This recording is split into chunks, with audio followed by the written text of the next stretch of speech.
Okay, let's just dive right into this fascinating micro-mystery happening inside a planted aquarium. Welcome to today's Explainer, where we're going to unpack a brilliant piece of aquatic detective work based entirely on Eng's latest notes on fish keeping, just published today, May 18th, 2026. You know, if you've ever kept a planted tank or an indoor garden, you already know that maintaining balance is, well, it's basically like walking a tightrope. One day everything is absolutely thriving, and the very next, a silent war breaks out underwater.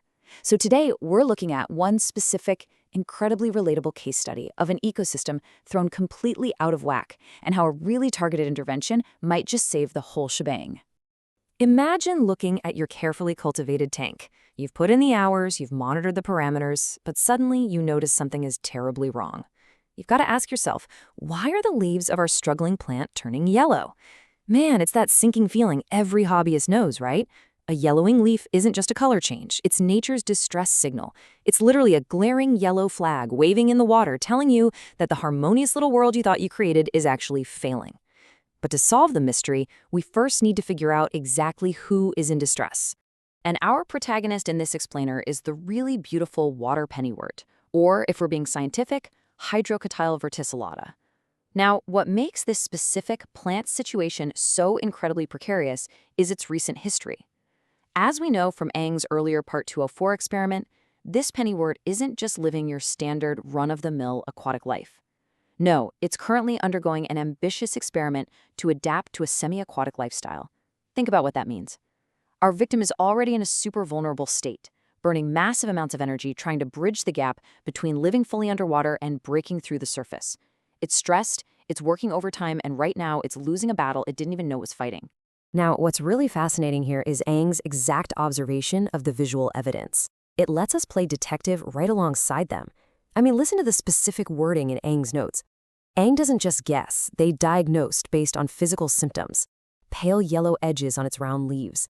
It's such a precise botanical symptom. By documenting this exact visual cue, Eng takes us from a vague sense of, my plant looks kind of sad, to a highly specific scientific diagnosis of the actual problem at hand. So the absolutely crucial takeaway here is that this specific yellowing isn't just an aesthetic flaw. Actually, scratch that. It isn't just an old leaf naturally dying off either. It is a direct diagnosis of nutrient starvation. And nutrient starvation is exactly what it sounds like. It's a severe condition where a plant completely lacks the essential resources it needs to survive, grow, and, in this specific case, adapt. The plant is literally cannibalizing itself. It's pulling whatever mobile nutrients it can away from the edges of its round leaves just to keep its core alive. But wait, if the tank has water and light, why on earth is our pennywort starving? Where are all the nutrients going? Well, that brings us to the hidden biological conflict happening right inside the tank. On one side, we've got our weekend starving pennywort. But on the other side, we have the incredibly dense and thriving antagonist, the Common Salvinia. Eng notes that the Salvinia is incredibly dense right now. I mean, it is just thriving and expanding aggressively. So this isn't a case of a lack of nutrients in the tank overall. No, it's a case of a ruthless monopoly. The Salvinia is hoarding absolutely everything. Let's break down exactly how this culprit operates, because the Salvinia isn't just passively growing, it's actively choking the pennywort. According to Eng's research, Salvinia is notoriously known for this exact aggressive behavior.